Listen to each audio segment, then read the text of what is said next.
그는 3번 죽었다. 그러나 살아 돌아왔다. 1화 전라남도 신안군 하이도.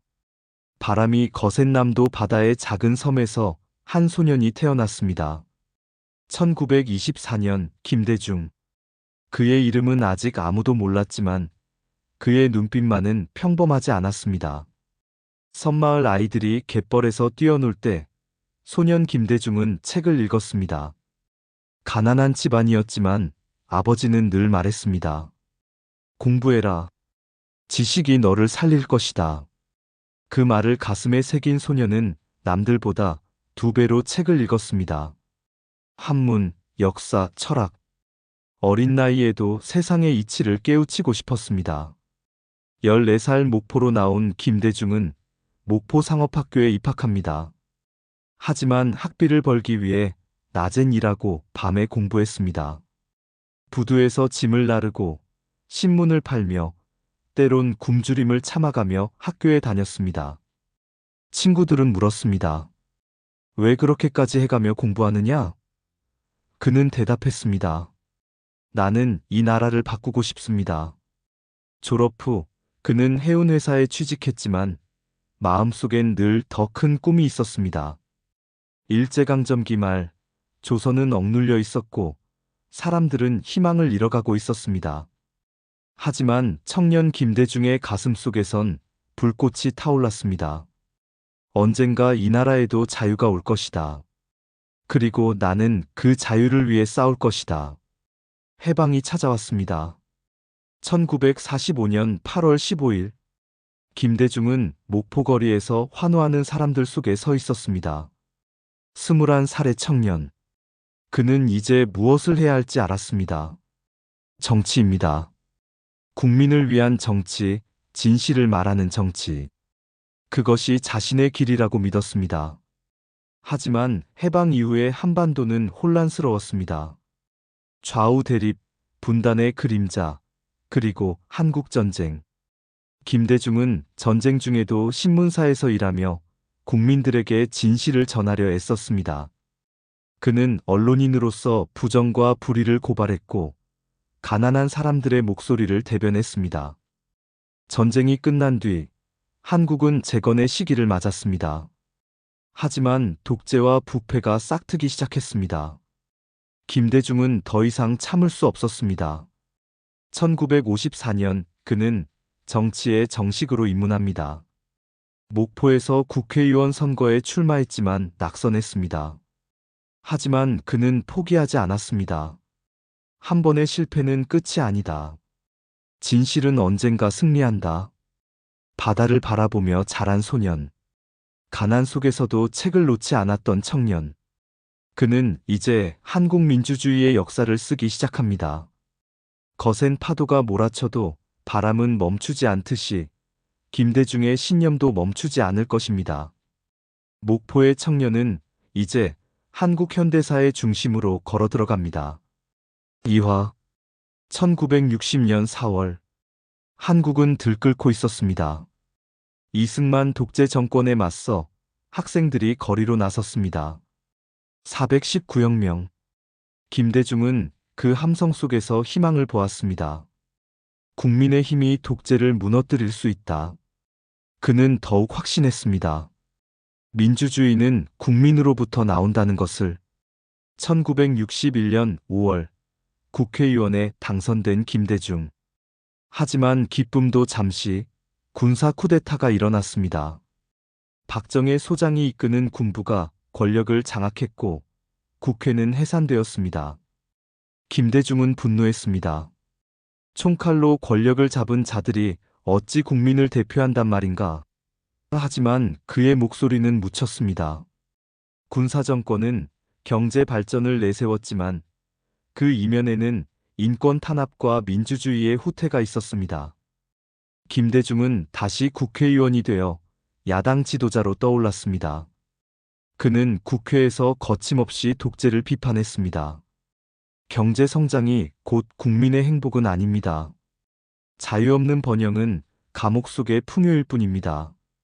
박정희 정권은 김대중을 위험인물로 낙인 찍었습니다. 정보기관은 그를 24시간 감시했고 협박 전화가 끊이지 않았습니다. 하지만 김대중은 굴하지 않았습니다. 오히려 더 강하게 민주주의를 외쳤습니다. 억압은 영원하지 않습니다. 역사는 정의의 편입니다. 1971년 대통령 선거. 김대중은 야당 후보로 출마했습니다. 전국을 누비며 서민들의 손을 잡았습니다. 여러분이 주인입니다. 권력자가 아닙니다. 그의 연설에 수많은 사람들이 눈물을 흘렸습니다. 가난한 사람들, 소외된 사람들. 그들은 김대중에게서 희망을 보았습니다. 선거 결과는 아슬아슬했습니다. 김대중은 박정희에게 근소한 차이로 졌습니다. 하지만 많은 이들이 부정선거를 의심했습니다. 김대중은 말했습니다. 이번엔 졌지만 진실은 숨길 수 없습니다. 언젠가 국민이 승리할 것입니다. 박정희 정권은 김대중을 더욱 탄압했습니다. 1971년 8월 서울 광진구에서 김대중을 태운 차량에 트럭이 돌진했습니다. 의문의 교통사고. 김대중은 중상을 입었고 평생 고관절 장애를 안게 되었습니다. 많은 이들이 암살 시도였다고 믿었습니다. 병상에 누운 김대중은 생각했습니다. 그들은 나를 죽이려 한다. 하지만 나는 절대 굴복하지 않는다. 1972년 박정희는 유신헌법을 선포하며 영구 집권의 길을 열었습니다. 민주주의는 완전히 짓밟혔습니다. 김대중은 일본으로 망명했습니다. 도쿄에서 그는 해외 민주인사들과 연대하며 독재 정권을 규탄했습니다. 한국의 민주주의가 돌아올 때까지 나는 싸울 것입니다. 하지만 권력자의 손길은 국경을 넘었습니다. 1973년 8월 8일 도쿄의 한 호텔. 김대중은 괴한들에게 납치되었습니다. 한국 정보부 요원들이었습니다. 그들은 그를 배에 태웠고 바다 한가운데로 끌고 갔습니다. 죽음의 그림자가 김대중을 덮쳤습니다. 이제 끝인가? 하지만 그의 신념은 죽지 않았습니다. 바다의 아들은 다시 살아날 것입니다. 3화 1973년 8월 8일 도쿄. 김대중은 호텔방에서 괴한들에게 습격당했습니다. 입이 막히고 눈이 가려졌습니다. 그를 끌고 간 곳은 어두운 선박. 손이 묶인 채 좁은 방에 갇혔습니다. 배는 일본 해역을 벗어나 공해상으로 향했습니다. 김대중은 알았습니다. 이들은 나를 바다에 수장시킬 것이다. 캄캄한 방 안에서 김대중은 기도했습니다. 아내 이희호의 얼굴이 떠올랐습니다. 아직 어린 아들들, 그리고 민주주의를 위해 함께 싸운 동료들. 여기서 죽을 수는 없다. 아직 할 일이 남았다. 하지만 현실은 절망적이었습니다. 발목에는 무거운 추가 묶여 있었습니다. 배는 밤새 항해했습니다. 요원들은 김대중을 갑판으로 끌어냈습니다. 칠흑 같은 바다. 별빛만이 희미하게 물결을 비쳤습니다. 그들은 김대중을 배 밖으로 밀어내려 했습니다. 이제 끝이다. 김대중은 눈을 감았습니다. 목포 바다에서 뛰놀던 어린 시절이 스쳐 지나갔습니다. 그때였습니다. 갑자기 하늘에서 헬기 소리가 들렸습니다. 미군 헬리콥터였습니다. 미국 정보기관이 김대중의 납치 사실을 알고 추적한 것입니다.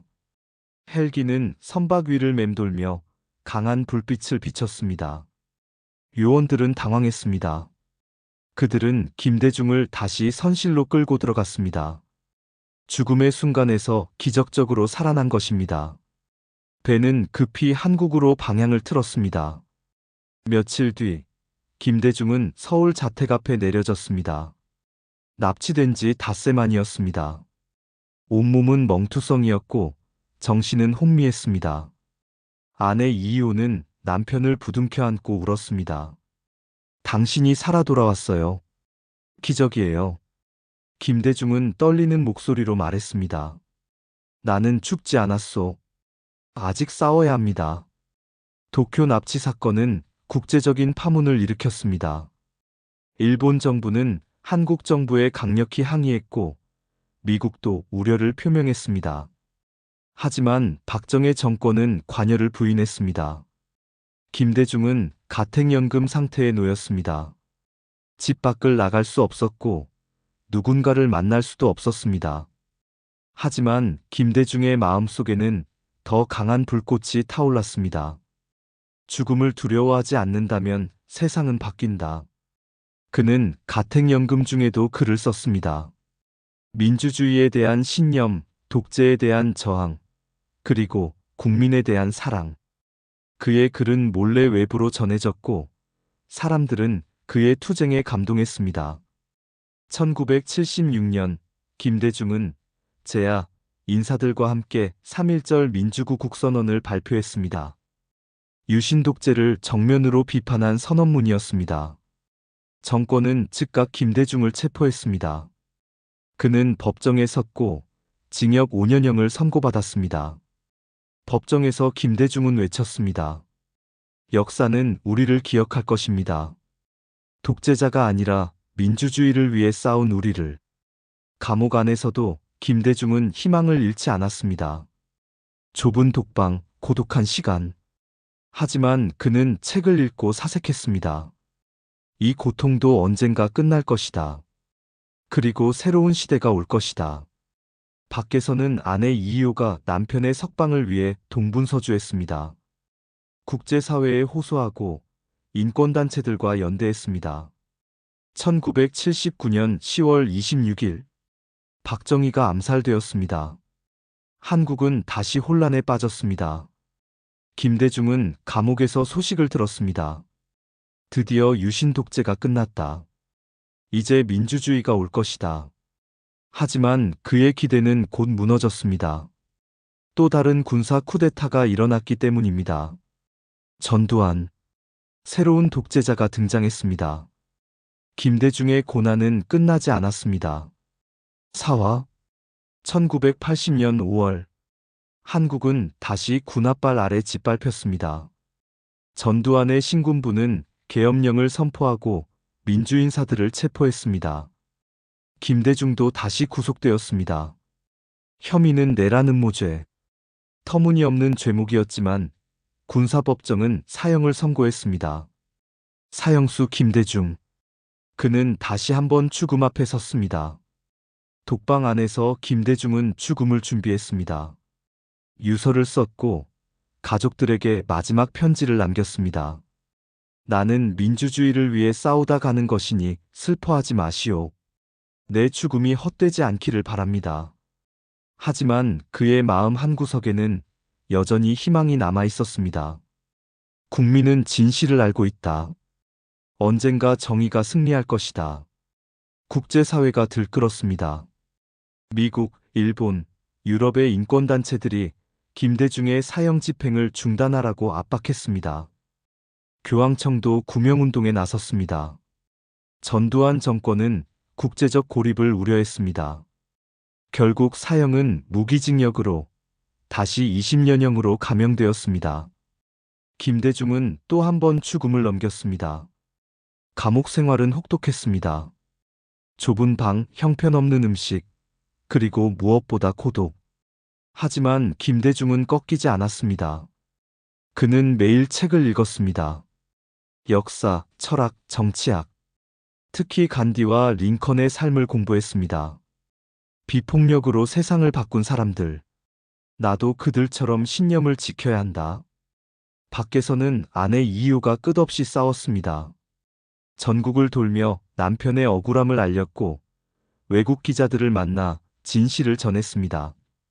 두 아들과 함께 감옥을 찾아가 면회했습니다. 유리창 너머로 남편의 야윈 얼굴을 보며 이희호는 눈물을 참았습니다. 여보, 우리는 진실을 위해 싸우는 겁니다. 포기하지 맙시다. 1982년 12월 미국 정부의 압력으로 김대중은 석방되어 미국으로 출국했습니다. 2년간의 망명 생활이 시작되었습니다.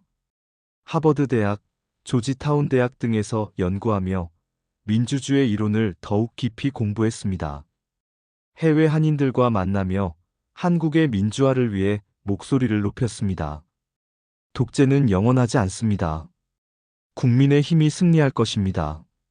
1985년 2월, 김대중은 한국으로 돌아왔습니다. 김포공항에는 수만 명의 시민들이 마중 나왔습니다. 김대중, 김대중. 함성이 하늘을 뒤흔들었습니다. 김대중은 눈물을 흘리며 손을 흔들었습니다. 국민 여러분, 저는 돌아왔습니다. 이제 다시 민주주의를 위해 싸우겠습니다. 하지만 전두환 정권은 그를 다시 가택연금했습니다. 집 밖을 나갈 수 없었고 정치 활동도 금지되었습니다. 경찰이 24시간 집을 감시했습니다. 하지만 김대중은 굴하지 않았습니다. 집에서 야당 인사들과 비밀리에 만나며 민주화 전략을 짰습니다. 때가 오고 있다. 국민이 일어날 것이다. 1987년 1월, 박종철 고문치사 사건이 터졌습니다. 대학생이 경찰의 고문으로 죽었습니다. 국민은 분노했습니다.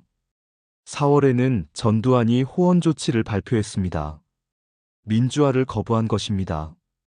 국민의 분노는 폭발 직전이었습니다. 김대중은 가택연금 속에서도 느꼈습니다. 드디어 시대가 바뀐다. 6월이 올 것이다. 6월 10일, 전국에서 시위가 폭발했습니다. 학생, 노동자, 시민들이 거리로 쏟아져 나왔습니다. 호원 철폐, 독재 타도. 최루탄 연기가 도심을 뒤덮었지만 국민은 물러서지 않았습니다. 김대중은 집에서 라디오를 들으며 눈물을 흘렸습니다. 13년을 기다렸다. 드디어 국민이 승리하고 있다. 6월 항쟁. 한국 민주주의의 새벽이 밝아오고 있었습니다. 5화. 1987년 6월 29일. 전두환의 후계자 노태우가 직선제 개헌을 수용했습니다. 6월 항쟁의 승리였습니다. 거리에서 시민들은 환호했습니다. 김대중은 가택연금에서 풀려났습니다. 그는 곧바로 정치 일선에 복귀했습니다. 이제 국민의 손으로 대통령을 뽑을 수 있습니다. 진정한 민주주의가 시작됩니다. 1987년 12월 대통령 선거. 김대중은 야당 후보로 출마했습니다. 하지만 문제가 있었습니다. 야권이 분열된 것입니다. 김대중과 김영삼, 두 야당 후보가 경쟁했습니다. 김대중은 호소했습니다. 야권이 단일화해야 합니다. 그래야 독재의 후예를 이길 수 있습니다. 하지만 단일화는 이루어지지 않았습니다. 선거 결과 노태우가 당선되었습니다. 야권 분열 때문이었습니다. 김대중은 또 한 번 낙선의 쓴맛을 봤습니다. 이제 세 번째 낙선이었습니다. 지지자들은 낙담했습니다. 이제 희망이 없는 것 아닙니까? 하지만 김대중은 웃으며 말했습니다. 아직 끝나지 않았습니다. 국민은 언젠가 저를 선택할 것입니다. 1990년대 초 한국 정치는 다시 격동기를 맞았습니다. 김영삼, 김종필이 노태우의 민정당과 합당하며 거대 여당이 탄생했습니다. 3당 합당. 김대중은 외로운 싸움을 계속해야 했습니다. 많은 이들이 그의 정치 생명이 끝났다고 생각했습니다. 하지만 김대중은 다시 일어섰습니다. 그는 호남을 기반으로 새로운 정당을 만들었습니다. 민주당입니다. 전국을 다시 누비기 시작했습니다. 농촌의 할머니, 공장의 노동자, 시장의 상인들. 그는 모든 사람들의 손을 잡았습니다. 여러분이 주인입니다. 저는 여러분의 목소리를 대변하겠습니다. 서민들은 다시 김대중에게 희망을 걸었습니다. 1992년 대통령 선거. 김대중은 네 번째 도전에 나섰습니다. 하지만 결과는 또 낙선이었습니다. 김영삼이 당선되었습니다. 김대중은 정치 은퇴를 선언했습니다. 더 이상 국민에게 부담을 드릴 수 없습니다. 많은 이들이 이제 정말 끝이라고 생각했습니다. 70세의 노인, 4번의 낙선. 보통 사람이라면 모두 포기했을 것입니다. 하지만 김대중의 마음속 불꽃은 꺼지지 않았습니다. 영국 케임브리지로 건너가 연구에 몰두했습니다. 세계 각국의 민주주의를 연구하고 한국의 미래를 고민했습니다. 그리고 깨달았습니다. 아직 내 역할이 남았다. 국민이 나를 필요로 한다면 나는 다시 일어설 것이다. 1995년 김대중은 정계 복귀를 선언했습니다. 국민이 부르신다면 저는 다시 싸우겠습니다. 새정치국민회의를 창당하고 다시 전국을 누볐습니다. 사람들은 놀랐습니다. 저 나이에 어떻게 또 일어서는가? 하지만 김대중의 눈빛은 청년처럼 빛났습니다.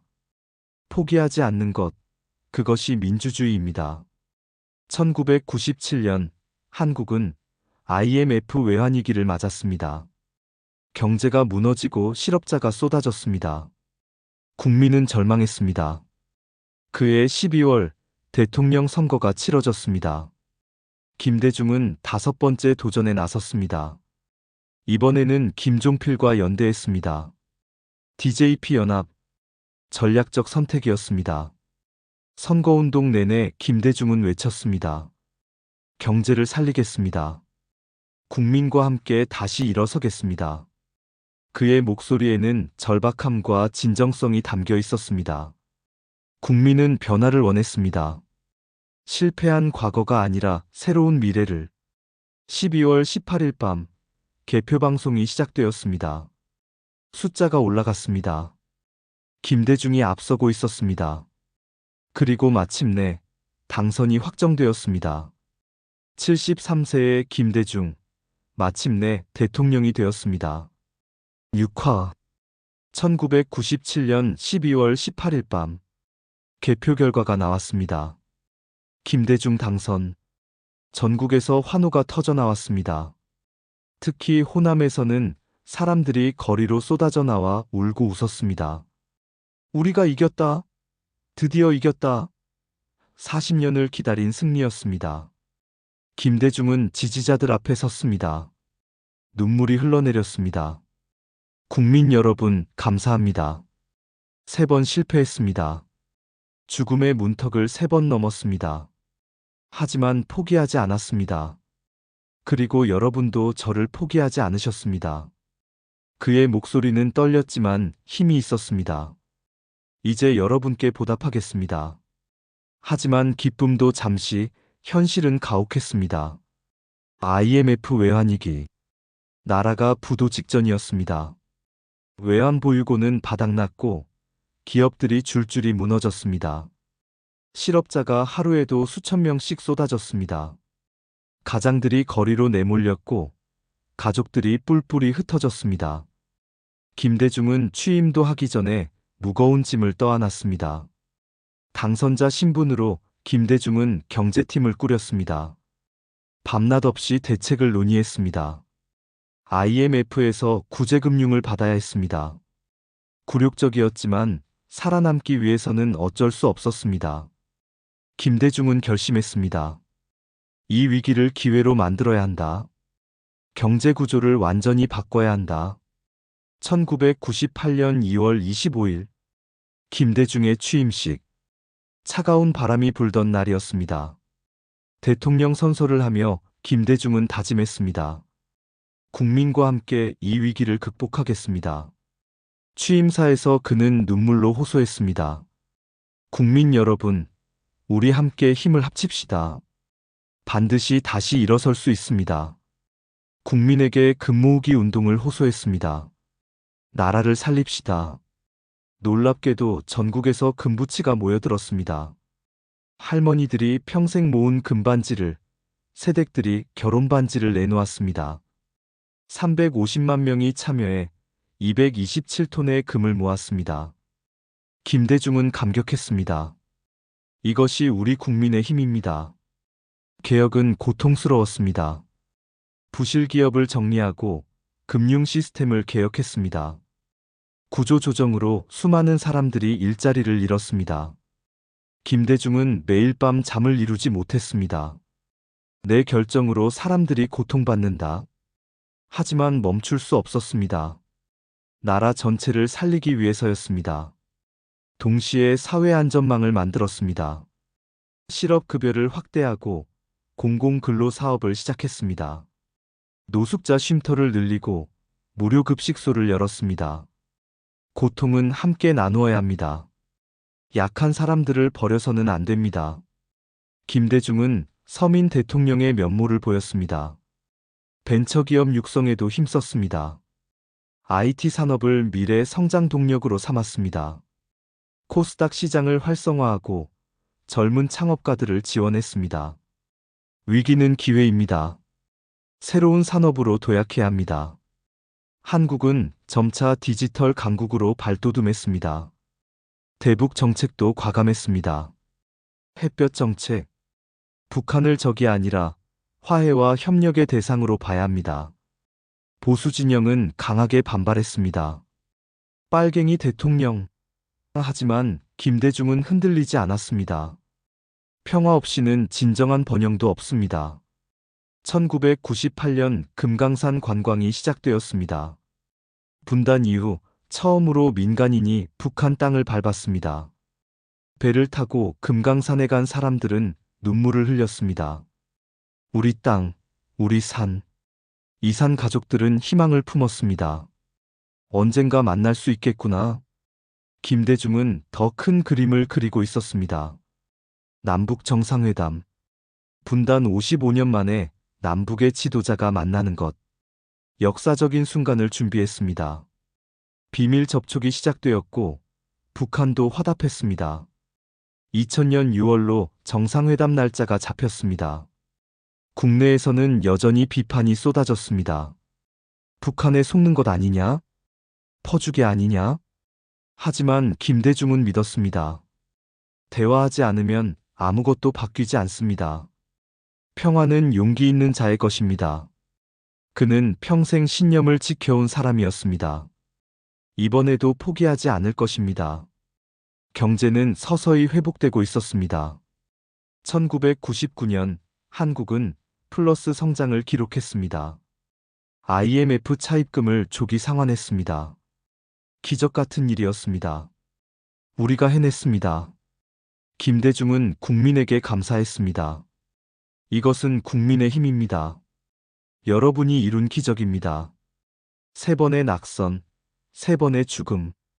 그 모든 것을 넘어 대통령이 된 김대중. 그는 이제 한반도에 평화의 씨앗을 뿌리려 합니다. 2000년 6월 평양행 비행기를 타는 순간이 다가오고 있었습니다. 73년 인생에서 가장 중요한 순간. 김대중은 준비되어 있었습니다. 7화 2000년 6월 13일 김대중은 평양행 비행기에 올랐습니다. 분단 55년 만에 남북 정상회담. 세계가 주목했습니다. 비행기 안에서 김대중은 창밖을 바라봤습니다. 평생을 기다린 순간이다. 평화를 위한 첫걸음을 내딛는다. 가슴이 벅찼습니다. 평양 순안공항. 비행기가 착륙했습니다. 문이 열리고 김대중이 내렸습니다. 그때 놀라운 광경이 펼쳐졌습니다. 김정일 국방위원장이 직접 공항에 나와 있었습니다. 전례 없는 일이었습니다. 두 지도자가 악수했습니다. 역사적인 순간이었습니다. 전 세계가 이 장면을 지켜봤습니다. 차를 타고 시내로 이동하는 동안 김대중은 평양 거리를 바라봤습니다. 낯설지만 같은 민족이 사는 곳. 어린아이들이 손을 흔들었습니다. 저 아이들에게 평화로운 미래를 물려줘야 한다. 김대중은 다짐했습니다. 백화원 영빈관에서 정상회담이 시작되었습니다. 김대중과 김정일, 두 사람은 마주 앉았습니다. 처음엔 긴장감이 흘렀지만 대화가 시작되자 분위기가 풀렸습니다. 김대중은 솔직하게 말했습니다. 우리는 통일을 서두르지 않습니다. 하지만 평화는 지금 당장 필요합니다. 김정일도 화답했습니다. 남과 북이 협력해야 합니다. 이틀간의 회담 끝에 6.15 남북 공동선언이 발표되었습니다. 통일 문제를 우리 민족끼리 해결한다는 내용이었습니다. 이산 가족 상봉, 경제협력 등 구체적인 합의도 이루어졌습니다. 역사가 움직이는 순간이었습니다. 서울로 돌아온 김대중을 국민이 환영했습니다. 평화 대통령. 하지만 보수 진영의 비판은 여전했습니다. 북한에 속았다. 퍼주기다. 김대중은 차분히 설명했습니다. 평화는 대가가 필요합니다. 대화 없이는 아무것도 바뀌지 않습니다. 8월, 첫 이산 가족 상봉이 이루어졌습니다. 금강산에서 남북의 가족들이 만났습니다. 50년 만에 형제를, 부모를, 자식을 만난 사람들. 그들은 서로를 부둥켜 안고 울었습니다. 살아있었구나. 살아있었어. 김대중은 TV로 그 장면을 보며 눈물을 흘렸습니다. 이것이 내가 원했던 것이다. 경의선 철도 연결 공사가 시작되었습니다. 끊어진 철길을 다시 잇는 작업. 개성공단 건설도 추진되었습니다. 남북의 경제협력이 구체화되었습니다. 교류가 많아질수록 평화는 공고해집니다. 김대중의 햇볕 정책은 조금씩 결실을 맺고 있었습니다. 2000년 10월 13일, 노르웨이 오슬로에서 전화가 걸려왔습니다. 노벨위원회였습니다. 김대중 대통령님께 노벨 평화상을 수여합니다. 순간 김대중은 말을 잇지 못했습니다. 평생의 투쟁이 인정받는 순간이었습니다. 아내 이희호가 손을 잡았습니다. 당신이 해냈어요. 12월 오슬로. 시청 앞 광장은 사람들로 가득 찼습니다. 김대중은 연단에 올라 수상연설을 시작했습니다. 이 상은 저 개인의 것이 아닙니다. 민주주의를 위해 싸운 모든 한국 국민의 것입니다. 그의 목소리는 떨렸습니다. 감옥에서, 고문대에서, 죽음의 위협 속에서도 포기하지 않은 모든 분들께 바칩니다. 연설은 계속되었습니다. 용서는 있어도 잊어서는 안 됩니다. 하지만 증오는 버려야 합니다. 그래야 평화가 옵니다. 청중들이 박수를 보냈습니다. 한국인 최초의 노벨 평화상 수상자. 김대중은 조국의 이름을 빛냈습니다. 하지만 국내 정치는 여전히 험난했습니다. 여소야대 국회에서 법안이 막혔습니다. 개혁은 더디게 진행되었습니다. 측근 비리 사건도 터졌습니다. 김대중은 고통스러웠습니다. 완벽한 정치는 없다. 하지만 최선을 다해야 한다. 경제는 계속 회복되었습니다. IT 산업이 발전했고 한류가 시작되었습니다. 한국 영화와 드라마가 아시아를 넘어 세계로 뻗어나갔습니다. 문화가 국력입니다. 김대중은 문화융성을 지원했습니다. 임기 후반, 김대중은 차기 대통령 선거를 준비했습니다. 하지만 결과는 아쉬웠습니다. 야당 후보가 당선되었습니다. 정권 교체가 이루어졌습니다. 김대중은 담담히 받아들였습니다. 민주주의는 이렇게 작동하는 것입니다. 국민의 선택을 존중합니다. 2003년 2월, 김대중은 청와대를 떠났습니다. 5년의 임기를 마친 것입니다. 국민에게 마지막 인사를 했습니다. 부족했지만 최선을 다했습니다. 이제 평범한 시민으로 돌아갑니다. 하지만 그의 마음속에는 여전히 과제가 남아 있었습니다. 평화, 민주주의, 인권. 그는 죽는 날까지 이 가치들을 위해 목소리를 낼 것입니다. 8화. 2003년 2월. 청와대를 떠난 김대중은 동교동 사저로 돌아왔습니다. 조용한 집. 이제 그는 평범한 노인이었습니다. 하지만 그의 삶이 끝난 것은 아니었습니다. 80살 노인의 새로운 시작이었습니다. 아직 할 일이 남았다. 동교동은 다시 민주화의 성지가 되었습니다. 전국에서 사람들이 찾아왔습니다. 젊은 정치인들, 시민운동가들, 학생들. 김대중은 그들을 만나며 조언했습니다. 민주주의는 멈추지 않습니다. 끊임없이 발전시켜야 합니다. 그의 집은 희망을 찾는 이들의 등대였습니다. 김대중 재단을 설립했습니다. 민주주의와 평화, 인권을 연구하고 전파하는 기구였습니다. 아시아 각국의 민주인사들과 교류했습니다. 미얀마, 태국, 필리핀, 아시아에도 민주주의가 뿌리내려야 합니다. 그는 여전히 세계 민주주의의 전도사였습니다. 남북 관계를 걱정했습니다. 보수 정권이 들어서면서 햇볕 정책이 흔들렸습니다. 남북 관계가 경색되었습니다. 김대중은 안타까워했습니다. 평화는 하루아침에 오지 않습니다.